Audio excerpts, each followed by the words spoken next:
So trying to keep this to, oh, we're live. Oh, okay. Hi, welcome. Hey, everybody. Hey, yeah, here we go. All right. Well, Masha, why don't we start off with introductions? Why don't you tell us about yourself? Great. Thanks, Bryson. Hi, everybody. Masha Sedova here. I am a human risk management practitioner. By background, I have been in security for my entire career, but always been really fascinated with the question of the human factor, sometimes from an offensive perspective and social engineering, sometimes and often from a defense perspective, which is how can we better understand the human element of security.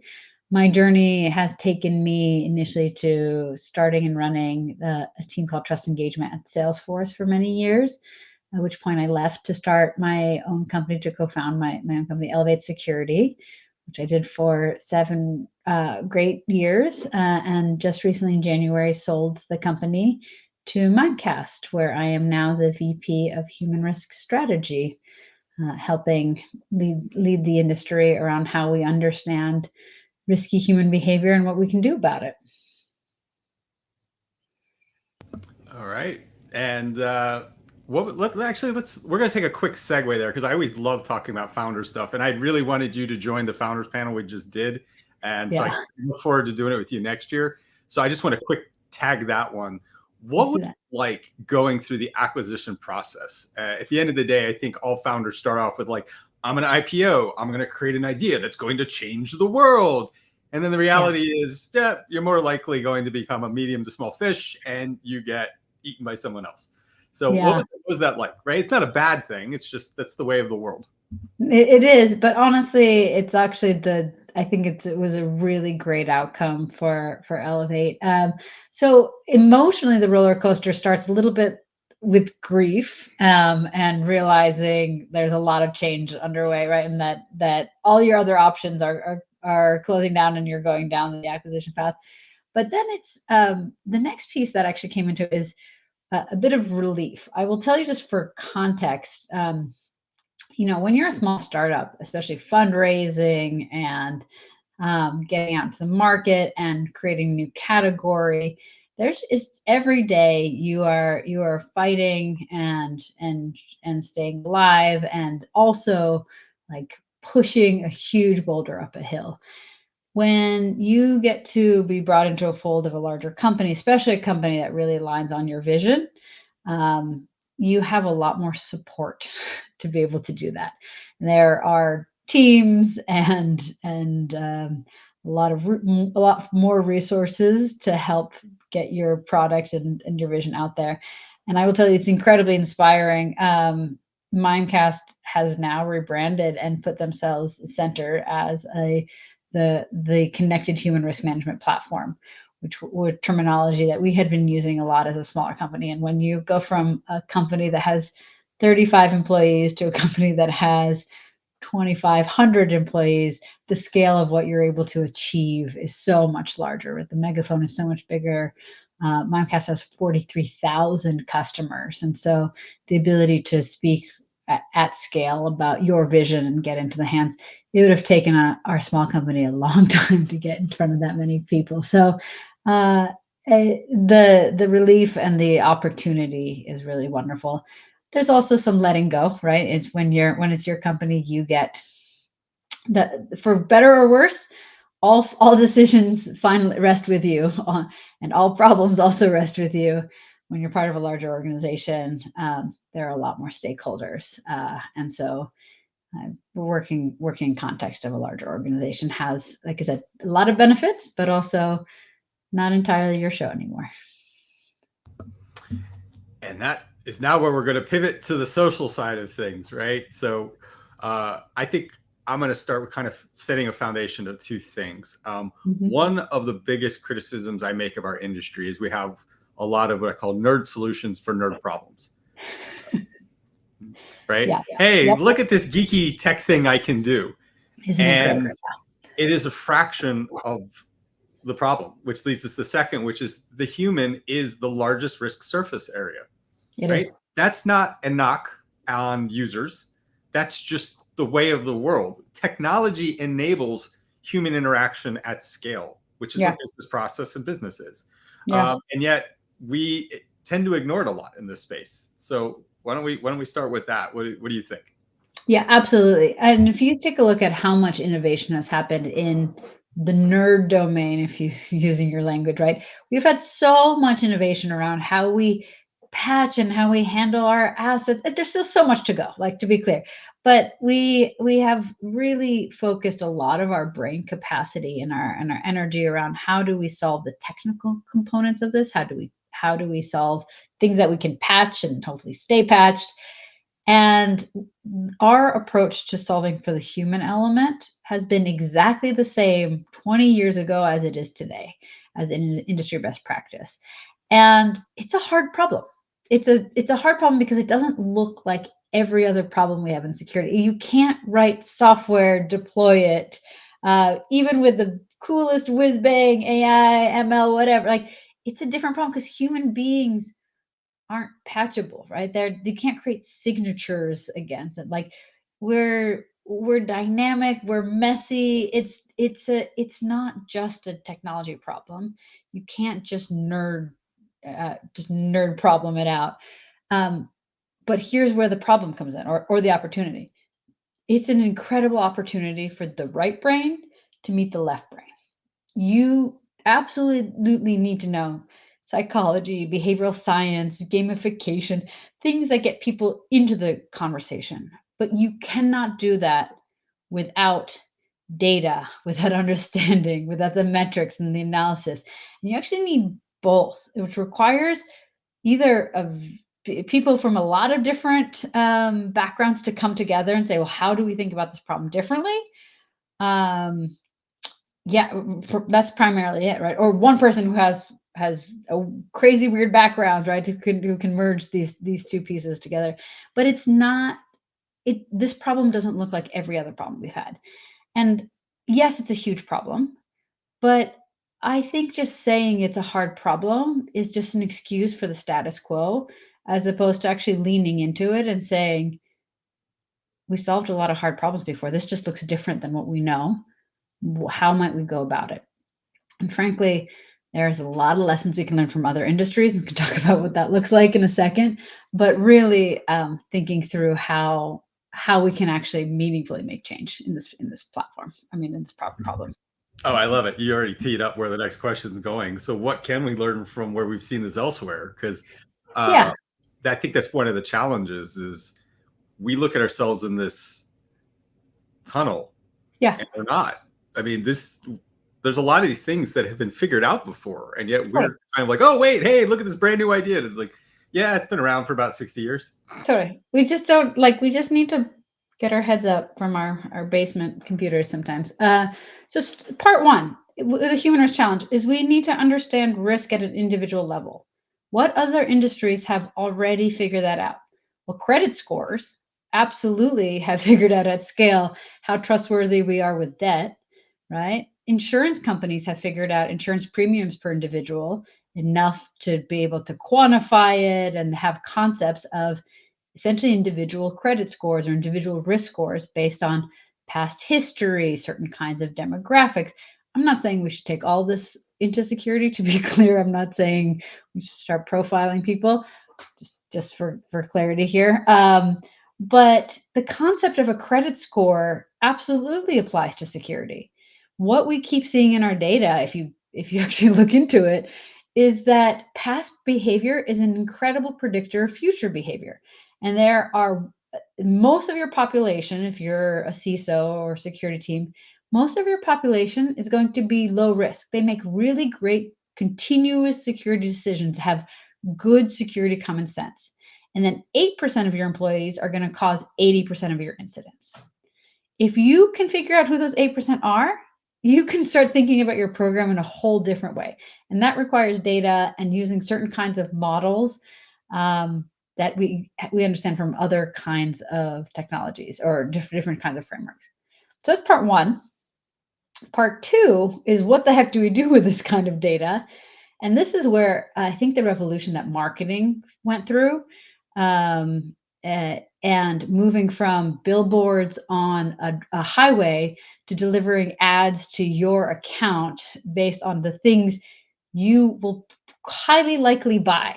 And for better or worse, like I don't particularly enjoy getting targeted with personal ads, but I have absolutely purchased things that have been highlighted to me based on who I am, my patterns, all this stuff.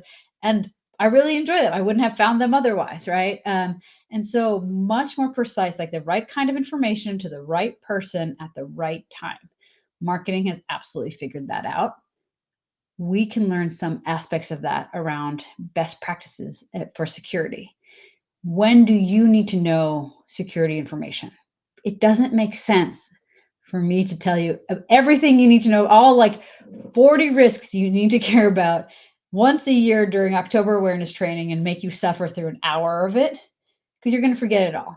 But if I give you the right piece of information at the right time delivered to you based on the context I know, much more impactful. And we've seen that it's created a whole new industry in marketing, rev ops, marketing ops, right? All this. We can absolutely learn certain best practices back into security for that from that field. All right. Well, let's start with the first half of the title here. So it's tackling human risk beyond training, right? Yeah. So let's start with, what does training actually accomplish? Is there good training, or is this something we can, because I've got a spicy take, but we'll start with you. You're the expert. Yeah. I mean, I have, let's go all the way to the spice mode here. Like, it's not about the training. It's never been about the training. It's always been about what the training is trying to accomplish. And along the way, we have forgotten the so what of this.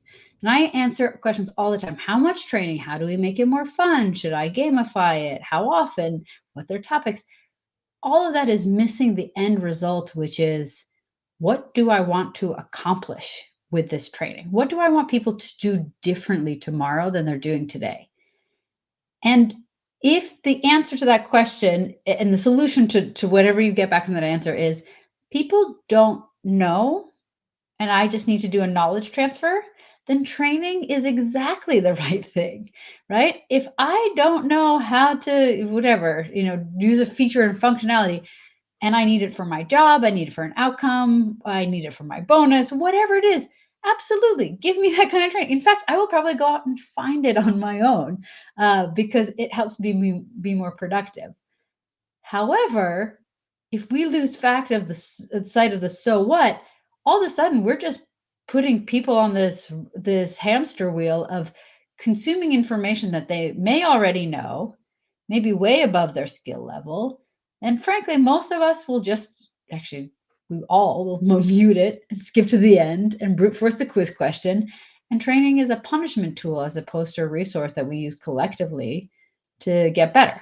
So I'm not ready to throw out training in its entirety. Knowledge transfer is incredibly important, but we need to understand what it is we are transferring and in service of what outcome to be able to answer it. Now that I went on my tirade, I'd love to hear yours. Oh, I mean, you gave the best answer. I just can speak to the symptom, which is the symptom of, we complain that users don't know things. So we inherently have an adversarial relationship, which I see across multiple functions in IT and IT security. And then the second part is, I mean, you nailed it on the so what. The symptom of that is, when's the last time you paid attention to your annual training of anything? Mm-hmm. Right? Why is cybersecurity any different to paying attention to the annual training? And so we bore them with 30 minutes or an hour of annual cybersecurity training. And we're like, well, see, they know things now. And it's boring and it sucks. And why are we surprised? And it's where I liked it, because it's really not about the training. It's the so what of we're trying to teach. And the other challenge I see in there is how to make it relevant, and why that is difficult. And I challenge practitioners on this. I'm like, think about in your personal life. Take the fact you do this for a living, put it to the side. How often do you actually care about cybersecurity? And it kind of goes, well, yeah, exactly. What is it, like 20th, 30th on the list? I mean, waking up on time, having money to have gas, having gas in the car, having a car that works, making it to my job on time. Like, these are all priorities in my daily life that all come in well before I start to care about the fact of is my personal security okay? Mm-hmm. Then add that to the fact that we've all been trained to the fact that, you know what, every company we work with is going to get breached inevitably. Mm-hmm. All of our credit cards get stolen just about every year. Mm-hmm. So really, in your personal life, who cares? Right. Right? Right. What can you really do? Yeah. Yeah. That's the other piece of this. Like in general, I think if we as security practitioners spend more time making like leaning into the why this is relevant to someone's role, um, then the training sort of is becoming self-explanatory, as in like people will go out and help find that information or actually bother to listen. But if we don't actually connect the dots, as in our company is currently being attacked by this kind of campaign, and in order for us to stay secure, you need to be able to detect this kind of phishing attack, for example. Here is a resource for you to be able to detect it. Like tie it all the way in as to why. Otherwise, if you're just going to say like there are lots of things out there, be terrified, and here are the things like the human brain doesn't work like that. We might retain that information for a day or two, especially if it's a really good story and we like talk about it at a happy hour.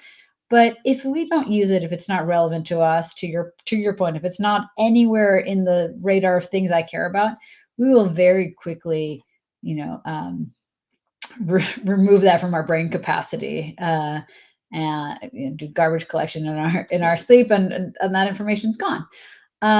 But in general, making sure we understand what is truly relevant is really important.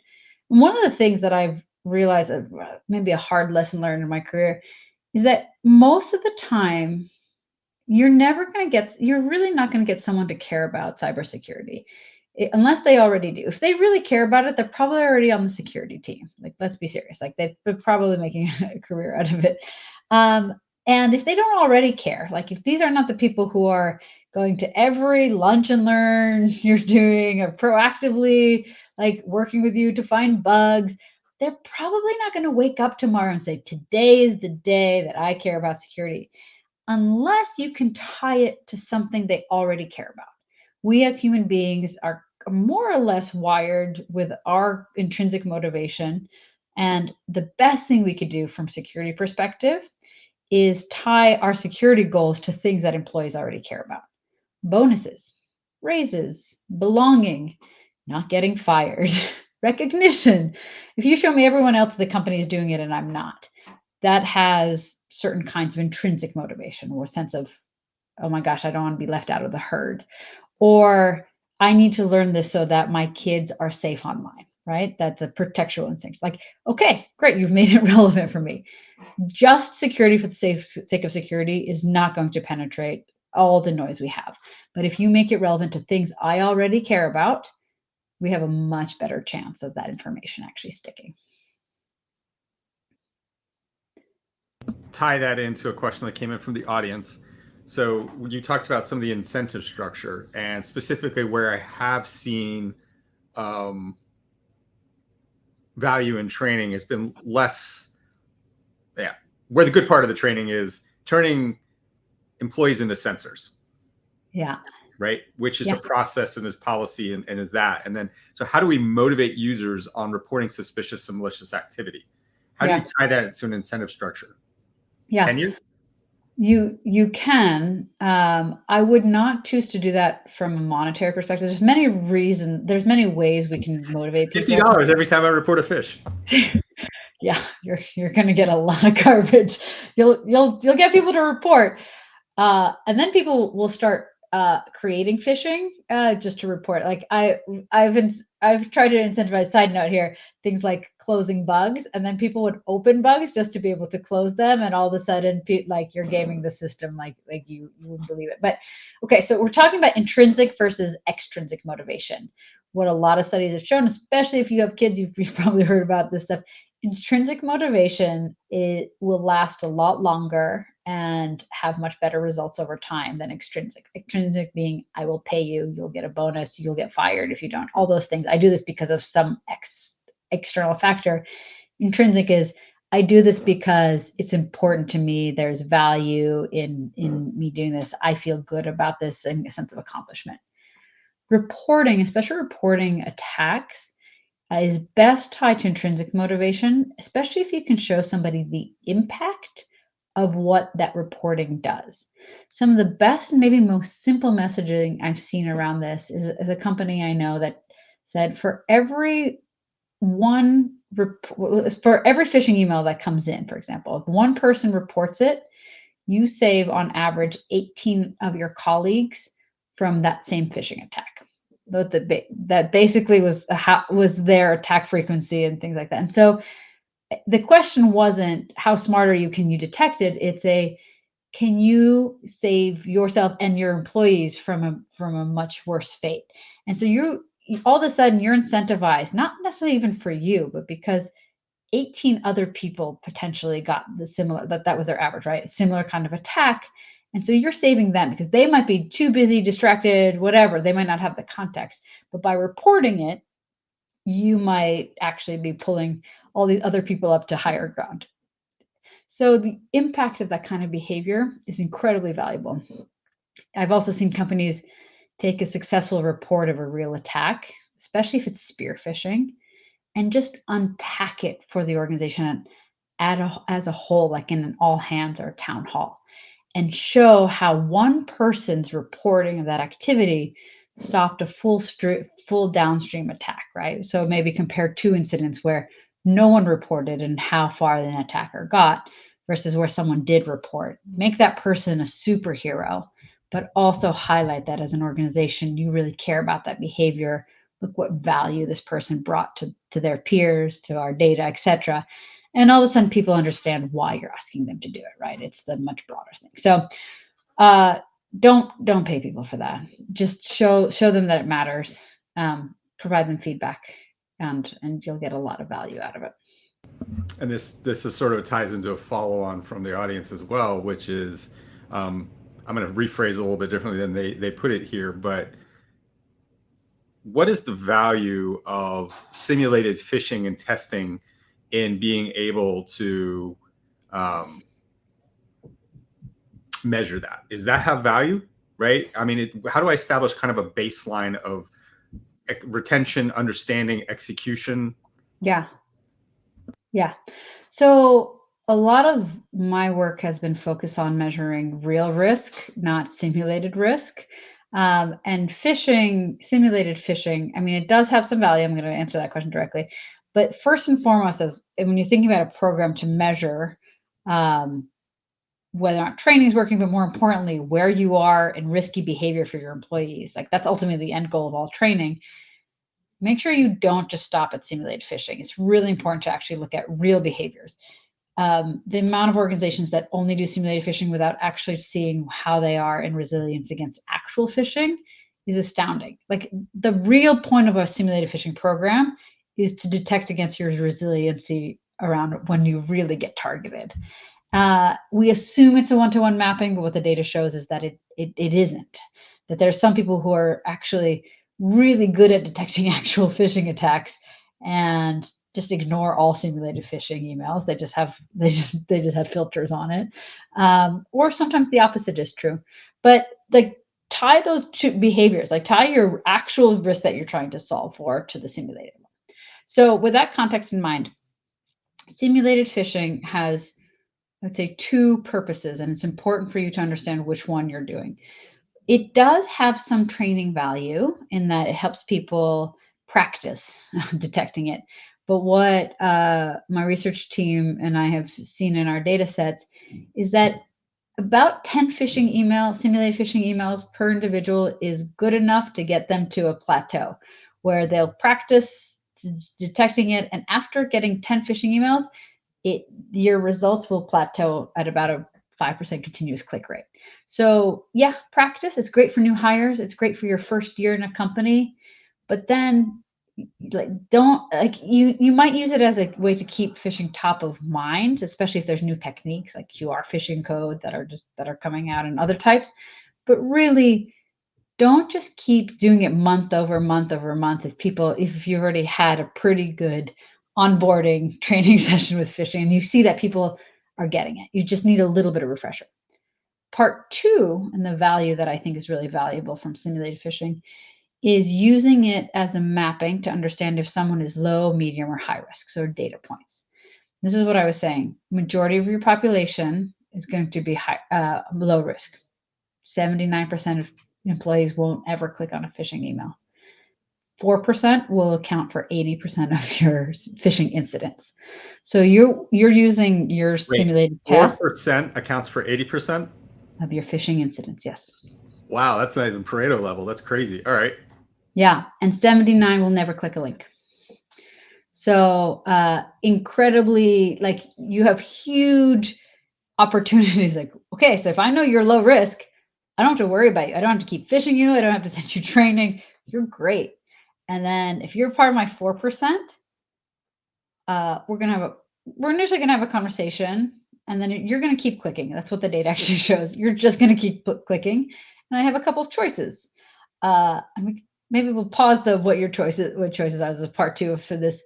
But the point of a simulated phishing, to the question, is actually using that as a source to understand what your mapping is. Are you a low risk part of the bell curve? Are you part of my high risk bell curve? So that I can understand what kind of interventions I should be applying to you to protect you and the organization. I'm still sort of flabbergasted by that statistic. I know. It is such a small percentage who persistently, stubbornly, and again, I don't mean that in a derogatory way. It's just that you cannot get a different behavior. This is where I always challenge, again, now the technical side of the community. If a user using a computer the way it was designed, I get emails, I do things with emails. That's what the computer is for. Mm-hmm. And if me clicking that creates this level of impact, then we have a second problem that's a technical problem now. Totally. Yeah. So, and there are some key trends. Like, there are certain roles that are just set up for failure, like customer success people, customer service.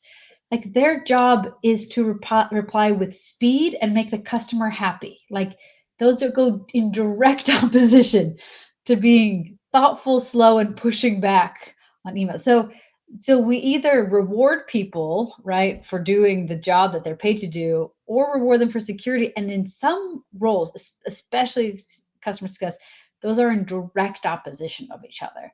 So to your point, like, we do actually need to think about this much more broadly. Like, you clicked on a link, the whole sky is falling over. Like, how do we think about this much more broadly in a way that like helps the employee be a human, be mortal, right? And we are still resilient as an organization.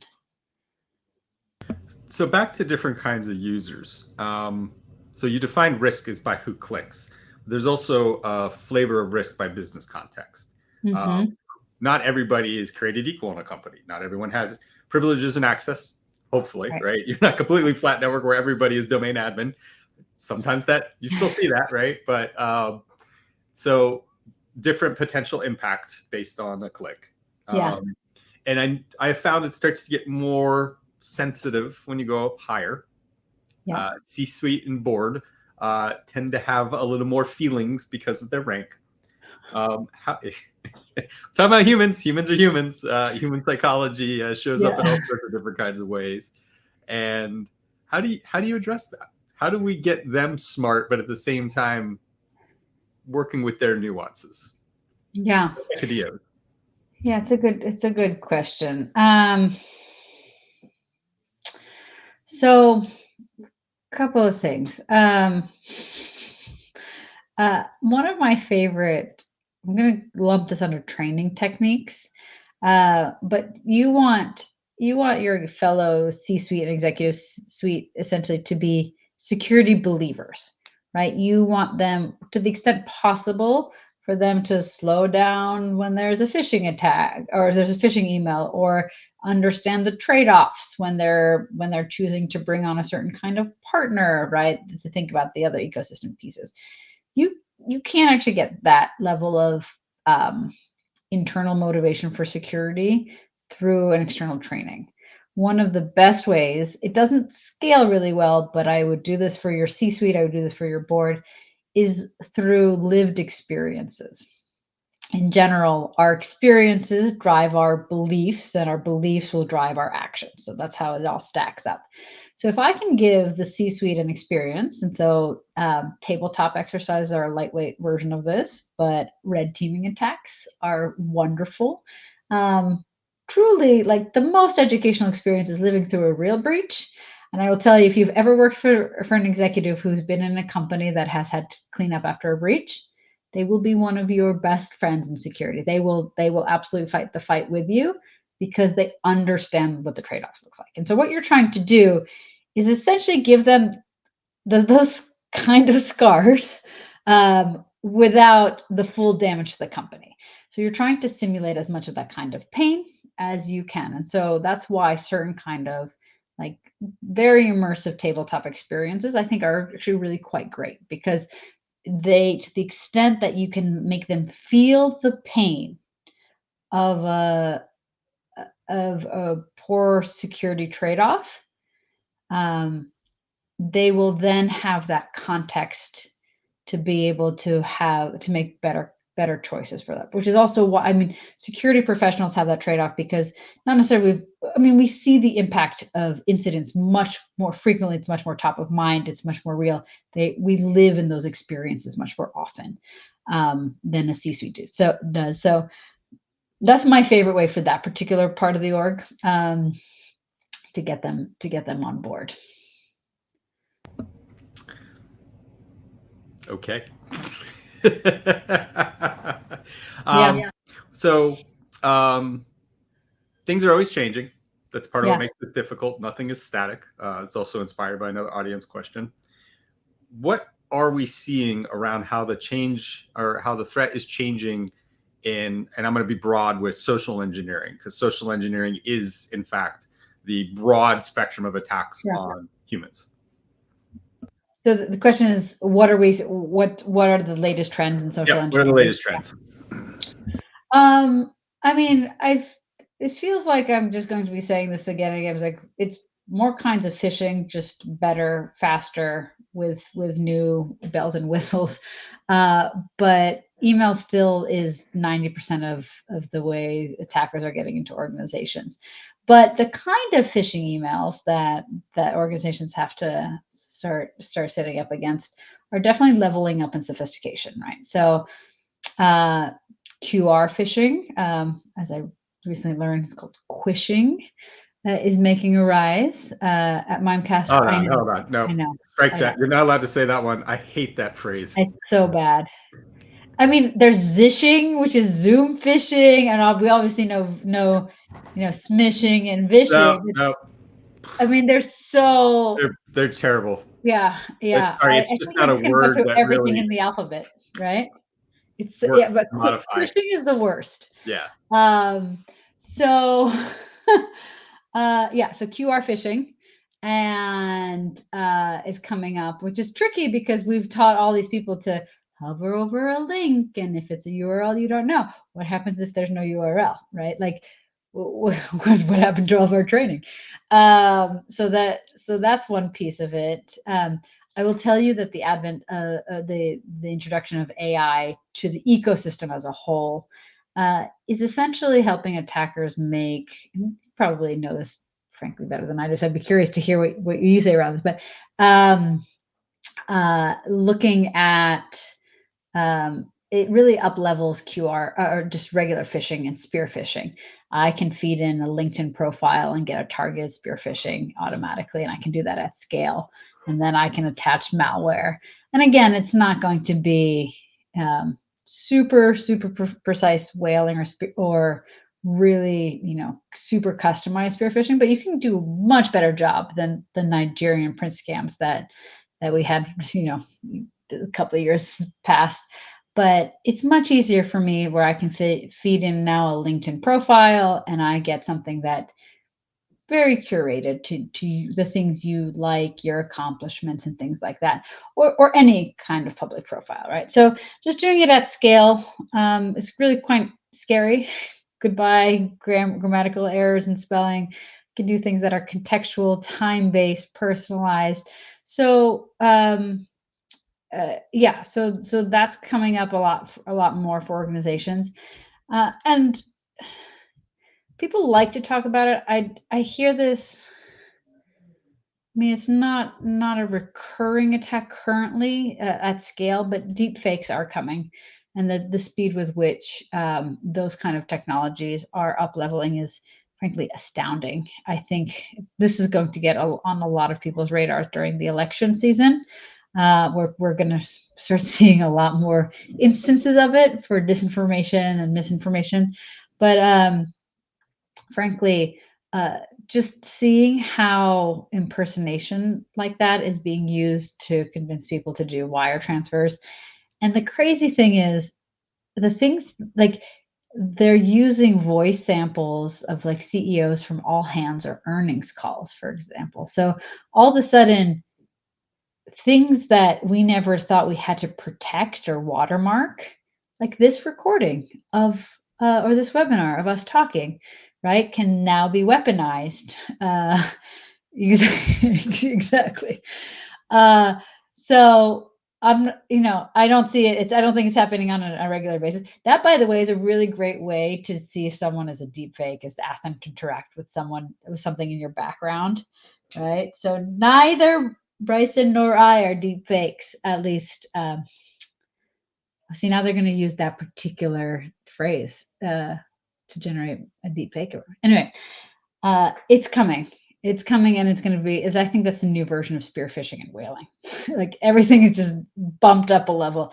And then mass phishing has now become mass spear phishing, and whaling is now your CEO getting on a video call with you, sounding, looking exactly like that. So,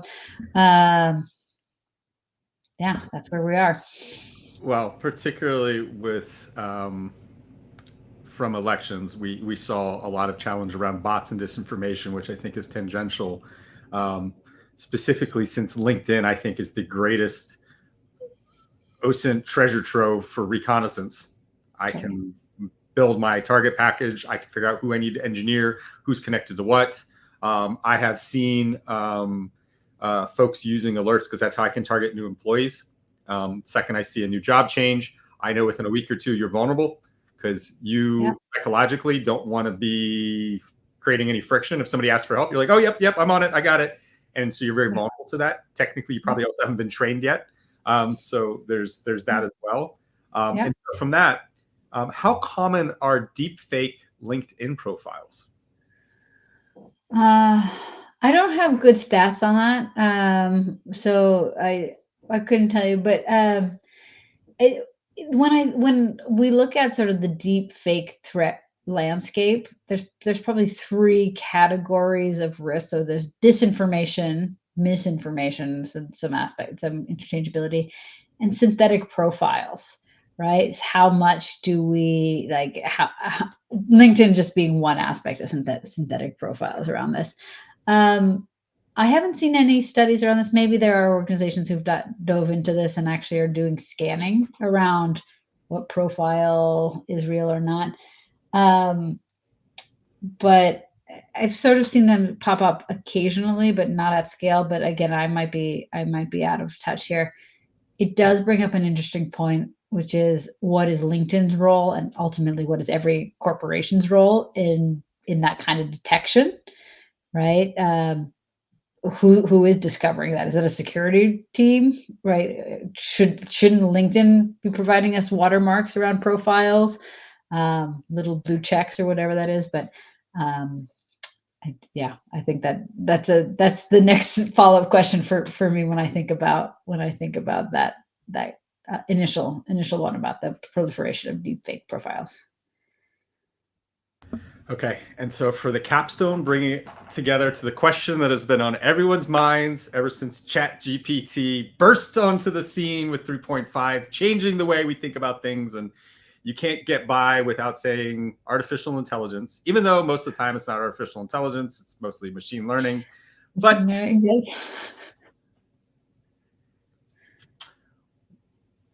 So I'm going to start with the offensive side, and I'd like you to address that and the defensive side. So what I've Okay. seen with artificial intelligence tied to this is you can now spearfish at scale. Yeah. Spearfishing before took manual effort to do this. Now I can pull all those data sources like LinkedIn and automatically craft AI good enough spearfishing. Right. The second part of that that's on the technical side is I can also use it to manage my infrastructure, so I can obviate and obfuscate and change a lot of different pieces to continually shift that for me automatically. But don't worry, the rise of the AI malware and worm is not here yet. This is what we're seeing primarily with social engineering. To you to bring us home. What's specifically the question? What else have you seen on AI with offense? And then where is AI helping us on defense? Yeah. So, I mean, you talked about the most obvious one, which is at scale. And it's not just at scale by LinkedIn, like you can or just like LinkedIn profiles. You can also do at scale relevant to news posts and timing of events much faster than we could previously. Right. So things aren't like the urgency piece is that can be weaponized in a way to like find what's in the news in this region, add that to the context of the LinkedIn profile. All of a sudden, it becomes much more dangerous. But you take it one level further, right? So there's other technologies like invoice swapper. So it's on me to compromise the account, but my AI assistant is now going to look for any instances of a what's it called, a payroll or wire transfer number, and just auto swap it before the email gets delivered, so that I don't have to do all the work of finding all these emails that reference payroll. Like it happens at the back end for me. So for a mere, I think it was like $15,000 lifetime, you can buy this invoice swapper technology.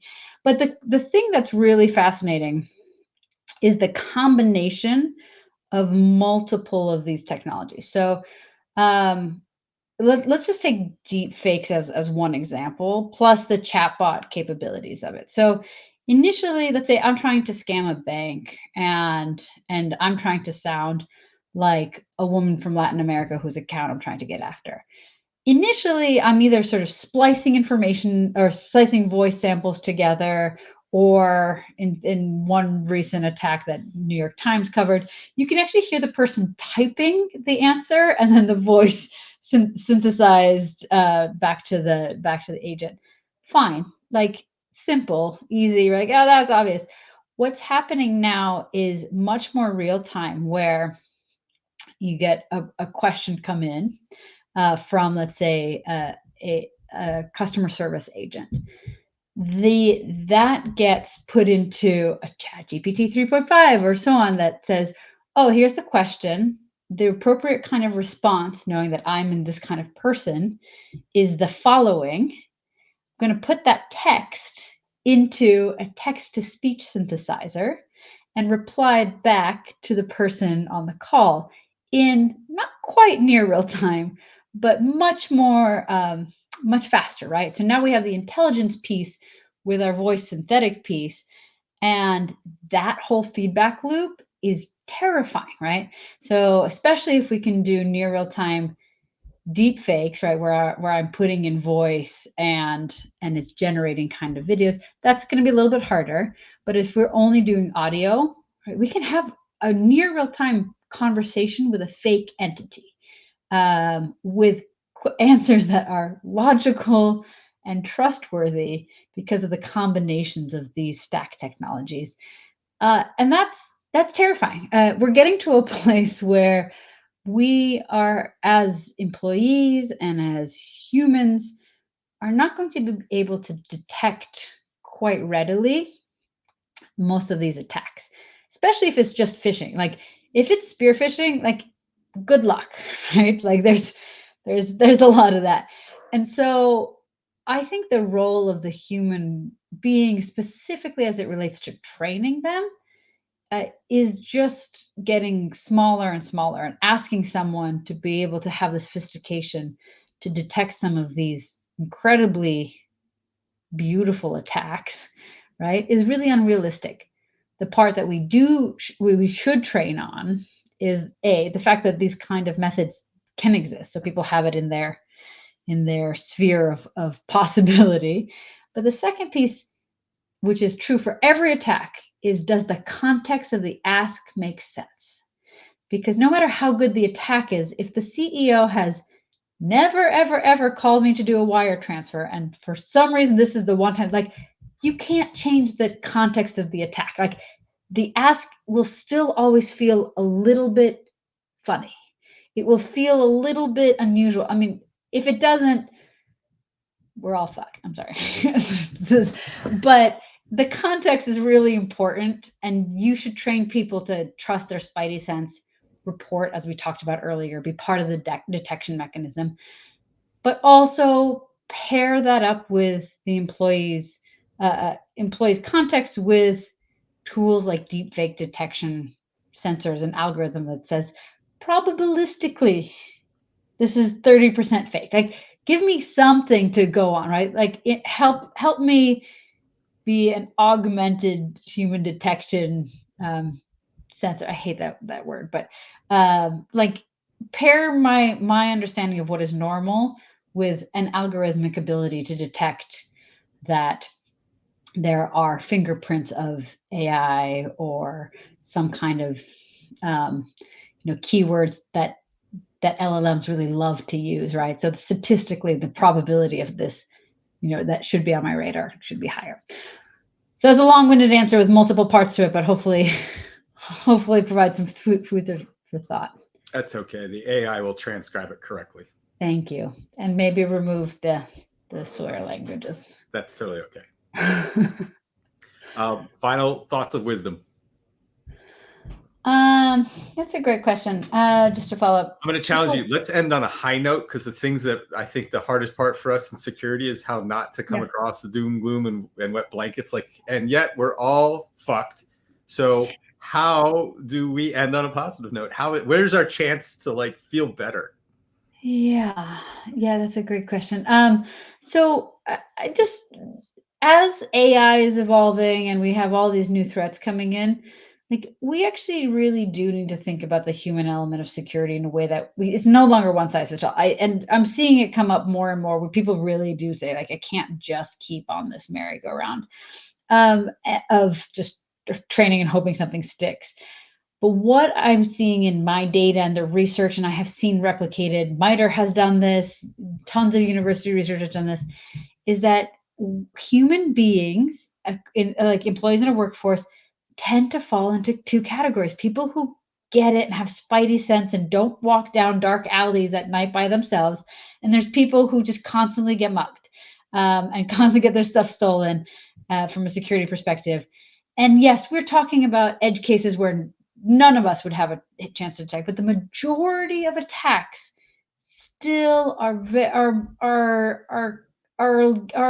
detectable if you have a little bit of common sense, understand how to trust context and abnormal context, and also can rely on security resources and tools. So I think the opportunity in front of us, and most teams haven't tapped into this at all, is understanding who your high-risk people are, who your low-risk people are. And for those high-risk people, protect them with safety nets, help them out with tools and technologies. Low-risk people too, if you have the budget, but also know that you have, your time and your resources are limited. So, and that's okay. And so know that you don't have to treat every employee equally, and understanding which people get it and which 4% don't. You're going to be able to scale how you protect your organization much better than just the one size fits all, best practices, and fingers crossed. All right, fingers crossed. Thank you so much for joining us today and sharing all of this. And next year in Vegas. Yeah, be there. Thank you. Bye.